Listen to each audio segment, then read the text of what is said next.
آپ کون ہے؟ تو کہنے لگے میں وہی ہوں جسے تو کئی مہینوں سے تلاش کر رہا ہے۔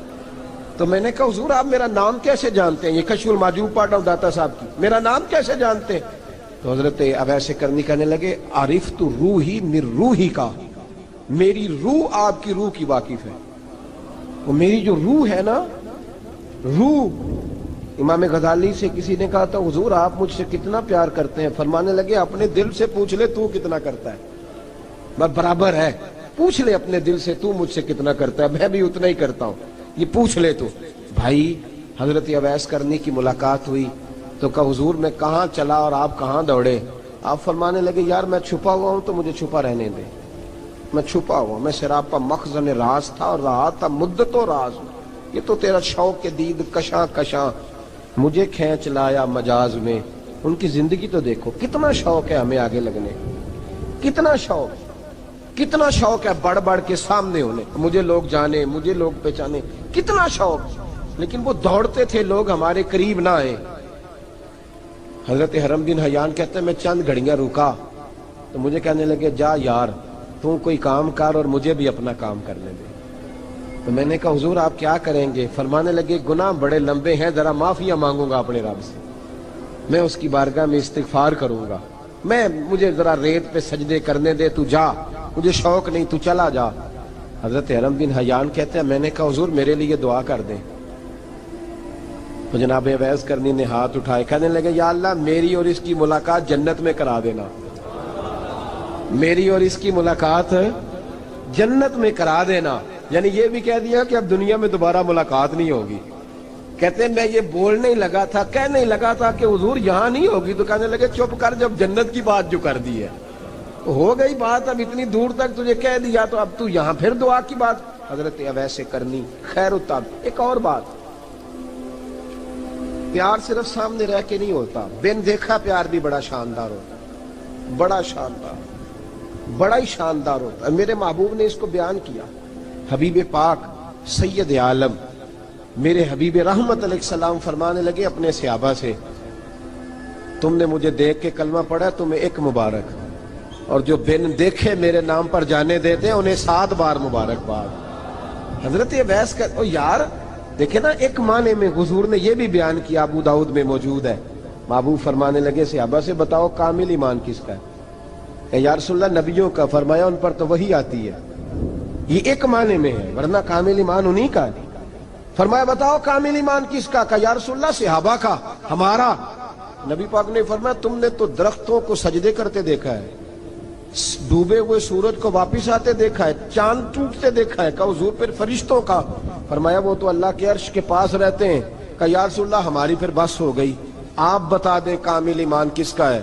تو محبوب نے فرمایا کامل ایمان ان کا ہے جنہوں نے مجھے دیکھا نہیں ہوگا، جنہوں نے مجھے دیکھا نہیں ہوگا، اور لفظ حدیث کے دیکھا نہیں ہوگا، پر ان کی خواہش ہوگی اگر ایک دفعہ جلوہ نظر آئے تو وہ ہر چیز قربان کرنے کو تیار ہے، ان کی یہ خواہش ہو۔ حضرت اویس کرنی نے ہمیں بتایا کہ جو بن دیکھا پیار ہے نا، بن دیکھا، جس نے دیکھا نہیں پر اس کی یاد میں تڑپتا ہے، دیکھا نہیں پر اس کی مالا جپتا ہے۔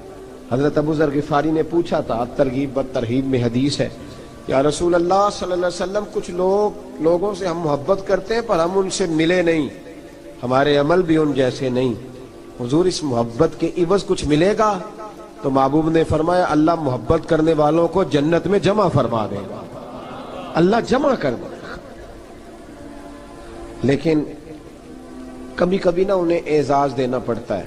یہ رب رسول کا اپنا ایک انداز کرم ہے، مجبوری نہیں کسی بات کی، لیکن انداز کرم ہے۔ ان لوگوں کو شانیں دی جاتی ہیں دنیا، تاکہ کوئی یہ نہ سمجھ لے کہ دنیا میں ان کا اعزاز کوئی نہیں، انہیں بڑے بڑے رتبے ملتے ہیں، انہیں نوازا جاتا ہے۔ حضرت اویس چھپے رہے، آئے نہیں، لیکن محبوب نے انہیں ظاہر کرنا پسند فرمایا۔ نبی پاک نے ظاہر کرنا، تو اگر محبوب ہی ظاہر کرنا پسند کرے پھر ہو جانا چاہیے، پھر ظاہر اگر وہ پسند کرے تو پھر ظاہر جیم جان دا کچھ وسا نہیں ہوں، جان یار نو دے تے شاد ہو جا، اس سے دل دے ہیں فساد سارے، دل دلبر نو دے تے آزاد ہو جا، جو رکھے آباد تے رو وس دا تے جدوں کرے برباد برباد ہو جا، جو رکھے آباد تے رو وس دا تو جے کر کرے برباد برباد ہو جا. بلکہ میں کہا کرتا ہوں وزن نہ بھی بنے تو شعر یوں ہونا چاہیے جے کر کرے برباد تے چپ کر کے برباد ہو جا.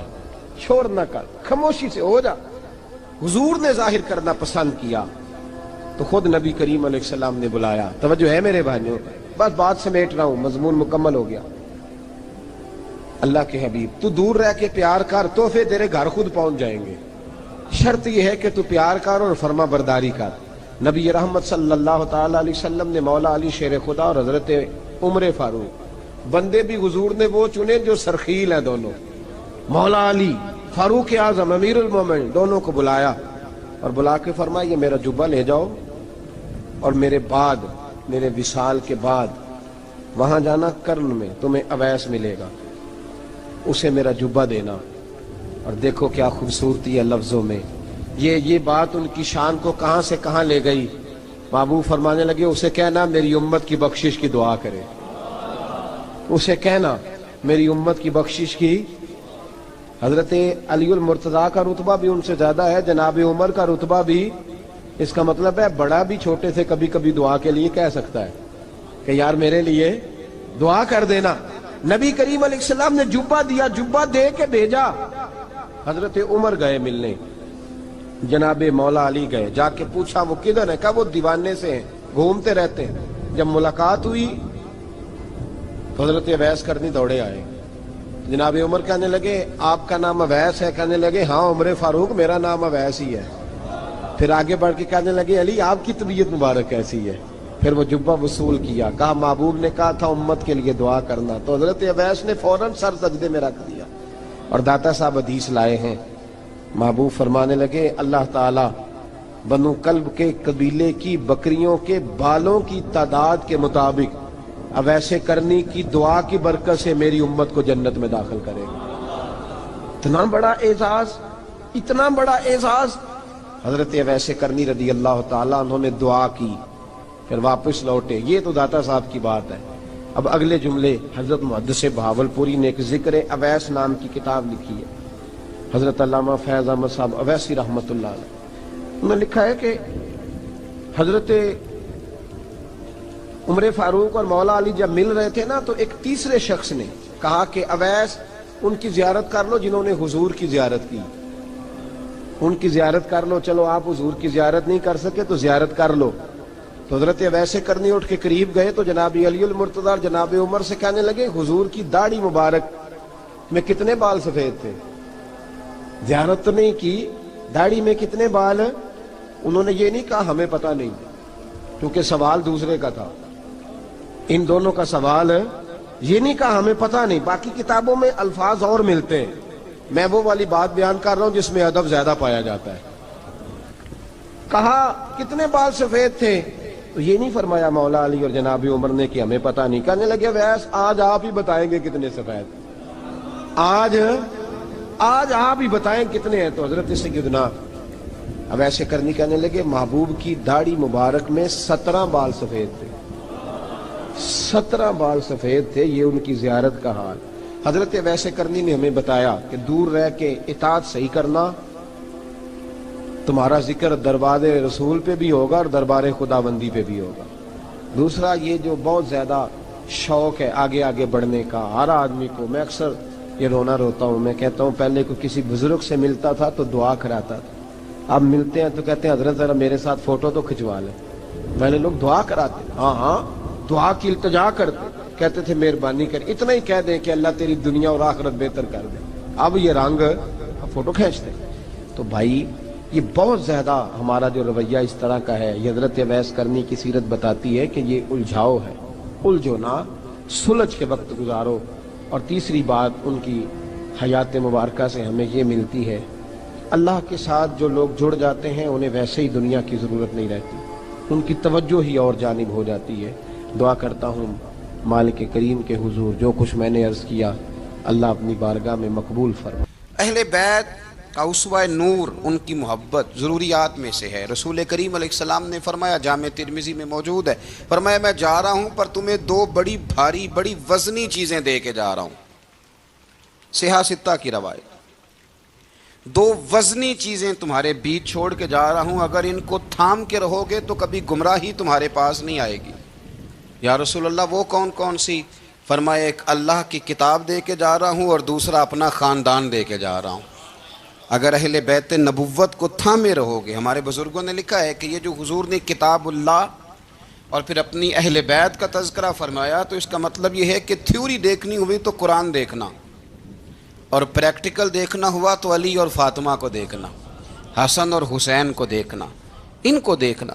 نبی کریم علیہ الصلاۃ والسلام کے اہل بیت منارہ نور ہیں، ان کی محبت، ان کا پیار کیوں بھلا؟ اس لیے کہ یہ وہ خوبصورت لوگ ہیں جن کو خود میرے نبی پاک نے تراشا ہے۔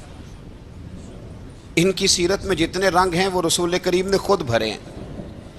ان کی ایک ایک بات کا خیال نبی پاک نے رکھا ہے، حضور نے از خود انہیں اپنی صحبت عطا کی ہے۔ زیادہ دور نہیں تھا سیدہ فاطمہ کا گھر، مسجد نبوی کے ساتھ تھا، اللہ کے رسول دن میں 2 دفعہ جایا کرتے تھے۔ پھر بھی کبھی کبھی فرماتے فاطمہ میرا دل کرتا ہے آج میں رات تیرے گھر میں قیام کروں، تو سیدہ فاطمہ الزہرا فرماتی ہیں کہ آمنہ کے لال اس طرح بھی میرے گھر میں قیام کرتے تھے کہ حضور چارپائی پہ لیٹتے تھے تو ایک کندھے پہ امام حسن کا سر ہوتا تھا اور دوسرے پہ امام حسین کا سر اقدس ہوتا تھا، اور فرماتی ہیں رات کو کبھی حسنین کریمین دودھ مانگتے تو میں اٹھتی دودھ دینے کے لیے، تو حضور فرماتے لیٹ جاؤ آج میرے ساتھ سوئے ہیں تو دودھ بھی میں ہی پلاؤں گا، تو محبوب اٹھتے ان کے لیے دودھ لاتے برتن سے نکال کے۔ حضور نے انہیں وقت دیا اور پھر ان کی چھوٹی چھوٹی چیزوں کا خیال رکھا۔ صحیح بخاری میں موجود ہے، تربیت پر توجہ دی۔ امام حسین تشریف لائے، ابھی عمر مبارک 7 سال کے قریب تھی، مسجد نبوی میں صدقے کی کھجوروں کا ڈھیر لگا ہوا تھا۔ چھوٹا بچہ جو ہوتا ہے نابالغ، اس پر شریعت کے احکامات نہیں آتے۔ صدقے کی کھجوروں کا ڈھیر تھا مسجد نبوی میں۔ یہ تربیت ہے، یہ ٹریننگ ہے جو اللہ کے محبوب نے خود انہیں عطا فرمائی۔ صدقے کی کھجوروں کا ڈھیر تھا، امام حسین حضور کے ساتھ آئے تو امام علی مقام نے ایک کھجور اٹھا کے منہ میں رکھ لی۔ شارحین نے لکھا ہے لگتا یہ ہے کہ کئی دنوں کی بھوک تھی، کیونکہ یہ فاقہ اہل بیت کا بڑا محبوب ہے۔ مجبور نہیں تھے، وہ تو خزانوں کے مالک تھے، پر غریبوں سے محبت کی وجہ سے فاقے کیا کرتے تھے، یہ ان کی پسند ہے فاقہ کرنا۔ تو ایک کھجور امام علی مقام نے رکھ لی تو اللہ کے رسول نے گلے میں انگلی ڈال کے نکال دی، فرمایا حسین یہ صدقہ ہے، یہ میری اہل بیت کے لیے درست نہیں ہے۔ حضور نے خود تربیت کی، اور پھر سیدہ فاطمہ الزہرا نے اپنے بچوں کو تراشا، ان پر محنت کی۔ میں اکثر گزارش کرتا ہوں دوستوں سے، میں کہتا ہوں کربلا کا واقعہ کوئی حادثاتی نہیں ہے، اس کے پیچھے پوری ایک لاجک ہے، اس کے پیچھے پورا ایک فلسفہ ہے۔ ایسے ہی کوئی آدمی 3 دن بھوکا پیاسا رہ سکتا ہے؟ کسی آدمی کو صبح اس نے کھانا کھایا اور شام تک کھانا نہ ملے تو ٹانگیں کانپتی ہیں۔ رمضان المبارک میں عبادت کی نیت سے روزہ رکھنے والے بھی شام کو بڑے پریشان ہو جاتے، اور مسلسل 3 دن کھانا نہ کھایا جائے اور پانی نہ پیا جائے، اور حال یہ ہے کہ وہی آدمی تلوار لے کے میدان میں نکلے اور اس کی حالت یہ ہو کہ لوگ اس کے آگے دوڑنا شروع کر دیں، ہزاروں کی فوجیں تاب نہ لا سکیں۔ علی کا گھر بھی وہ گھر ہے کہ جس گھر کا ہر ایک بچہ جسے دیکھو وہی شیر خدا معلوم ہوتا ہے۔ یہ کوئی آسان ہے؟ اس کے پیچھے پوری ایک اس کے پیچھے فلسفہ ہے۔ امام راضی کی تفسیر کبیر دیکھیے گا، امام راضی کہتے ہیں کہ سیدہ فاطمہ الزہرا رضی اللہ تعالی عنہ کے دونوں شہزادے حسنین کریمین بیمار ہو گئے تو سیدہ نے منت مانگی کہ بچوں کو شفا ہوگی تو 3 روزے رکھوں گی۔ شفا ہو گئی، روزے بھی رکھ لیے، اور جب مولا علی شیر خدا روزہ رکھنے کے لیے بیدار ہوئے، سیدہ فاطمہ الزہرا بیدار ہوئیں تو امام حسن اور حسین بھی اٹھ گئے، 7-8 سال کی عمر، اماں جی ہم نے بھی رکھنا ہے۔ صبح کھجور اور دودھ سے روزہ رکھ لیا گیا۔ عین افطاری کے وقت مولا علی کہتے ہیں فاقے چل رہے تھے، کہیں سے میں جون لایا تھوڑے سے، سیدہ فاطمہ الزہرا نے پیس کر روٹیاں پکائیں۔ وہ وقت جو بڑا مشکل ہوتا ہے افطار کا، کہتے ہیں اس وقت جب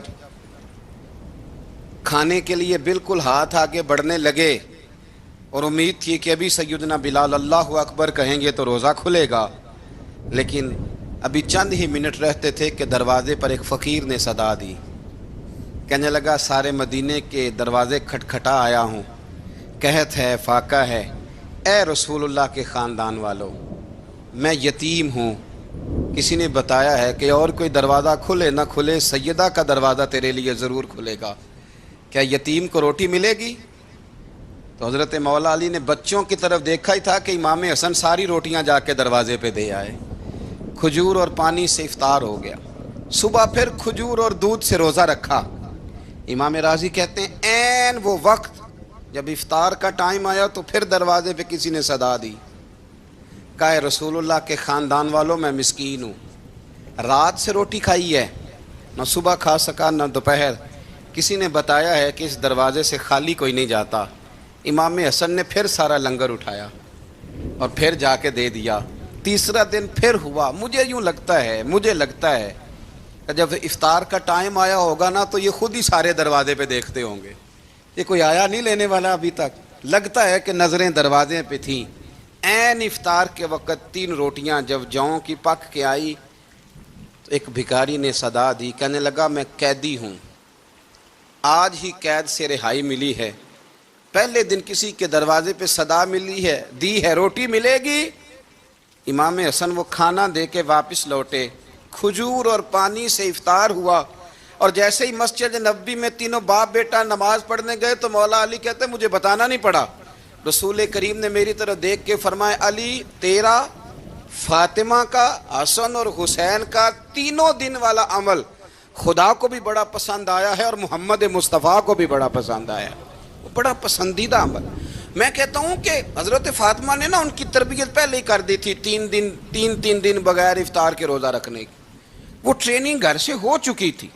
اب میدان کربلا میں 3 دن بھوکا پیاسا رہنا ان کے لیے مشکل نہیں تھا، وہ تو ان بچوں کے لیے مشکل ہوتا ہے جو کھانا دیر سے پکنے سے برتن توڑنے شروع کر دیتے، وہ بچے بلیک میل ہوتے ہیں جن کو ایک وقت ان کے پسند کا کھانا نہ ملے تو وہ گھر میں جو ہے وہ ادھم شروع کر دیتے ہیں، جن کی ماں نے عادت ڈالی ہو کہ بیٹا 3 دن بھوکے پیاسا رہنا ہوا تو رہ لینا لیکن کسی بھی باطل کے ساتھ کمپرومائز نہ کرنا، ان کے لیے اتنا مشکل نہیں تھا۔ ان کی تربیت ہوئی، ان کی ٹریننگ ہوئی، پھر اللہ نے ان کی سیرت میں رنگ بھرے، ان کے کردار میں حسن آیا، وقار آیا۔ حضرت امیر معاویہ رضی اللہ تعالیٰ عنہ نے ایک شخص کو بھیجا مدینہ منورہ شام سے، تو اس نے کہا میں نے امام حسین سے ملنا ہے، تعارف کیا ہے؟ جناب امیر معاویہ فرمانے لگے مسجد نبوی میں جانا جس کے گرد لوگ سب سے زیادہ ادب سے بیٹھے ہوں اور جس کی باتیں سب سے زیادہ میٹھی ہوں اور جس کی نظریں سب سے زیادہ جھکی ہوں اور جس کے چہرے پر تمہیں سب سے زیادہ وقار نظر آئے وہی علی کے بیٹے حسین ہوں گے۔ جو سب سے زیادہ تمہیں وہاں ماحول کے اندر جو شخص نظر آئے پوچھنے کی ضرورت نہیں پڑے گی۔ وہ شخص کہتا میں مدینے آیا تو میں نے واقعی ایک شخص کو دیکھا، شہد کے گرد مکھیوں کا اتنا ہجوم نہیں ہوتا جتنا امام حسین کے گرد رسول اللہ کے غلاموں کا ہجوم تھا، لیکن نظریں جھکی ہوئی، باتیں میٹھی، لہجہ گداز لفظوں میں رانائی، اور لوگ کئی باتیں پوچھتے تو علی کے صاحبزادے ایک آدھ جملہ بولتے تو لگتا یہ کہ وہ جملہ سیدھا دل میں اترتا چلا جاتا ہے۔ امام علی مقام کے کردار میں نا کچھ باتیں بڑی زیادہ تھیں، بہت زیادہ تھیں، بڑا حسن تھا۔ ایک بات تو یہ تھی امام حسین رضی اللہ تعالیٰ عنہ کا علم و فضل بڑا کمال کا تھا۔ ایک دفعہ صحابہ میں مسئلہ بن گیا کہ بچہ پیدا ہوتا ہے تو اس کا وظیفہ کیسے لگانا ہے۔ امام حسین کا علم و فضل بتا رہا ہوں، علم و فضل، تو بات بڑی پیچیدہ ہو گئی۔ حضرت عبداللہ ابن زبیر کے پاس لوگ آئے، کہنے لگے کہ آپ بڑے صاحب علم و فضل ہیں، آپ نے حضور علیہ الصلوۃ والسلام کے ساتھ وقت گزارا ہے، تو مسئلے کو حل کریں کہ بچہ پیدا ہونے کے بعد حکومت اگر وظیفہ لگائے گی تو کب لگائے گی۔ جب بحث طول پکڑ گئی، مسئلہ حل نہیں ہوتا تھا، تو حضرت عبداللہ ابن زبیر کہنے لگے ہم سے نہیں حل ہوگا، ایک بندہ ہے جس کے سینے میں رسول اللہ صلی اللہ تعالیٰ علیہ وسلم کے نور نبوت کا فیضان ہے، وہ یہ مسئلہ حل کریں گے۔ تو کہا وہ کون سے؟ آپ فرمانے لگے جب ہم سے مسائل حل نہیں ہوتے تو ہم ان کے علم سے فائدہ اٹھاتے ہیں۔ کہا کون ہے؟ کہا جناب امام حسین۔ تو لوگ حضرت امام حسین کے پاس گئے، کہ حضرت یہ ایک مسئلہ الجھ گیا ہے کہ بچہ پیدا ہو تو وظیفہ کب لگانا ہے۔ فرمایا الجھنے والی بات ہی کوئی نہیں، پیدا ہونے کے بعد جب وہ پہلی دفعہ آواز نکالے تو اس کا وظیفہ لگا دو۔ اس کا مطلب یہ ہے کہ وہ دنیا میں آ گیا ہے، اس نے اپنے آنے کا اظہار کر دیا ہے، اعلان کر دیا ہے، اب اس کا وظیفہ لگا دو، تو اس پر پھر صحابہ کا اتفاق ہو گیا۔ امام حسین کے علم سے، فضل سے لوگ فیض اٹھاتے تھے۔ پھر اس کے ساتھ ساتھ امام حسین کا ذوق عبادت بڑا شاندار تھا، بڑا زبردست ذوق۔ علامہ جوزی نے لکھا ہے وکان الحسین رضی اللہ تعالی عنہ فاضلا کثیر الصوم والصلاۃ والحج والصدقۃ وافعال الخیر جمیعا۔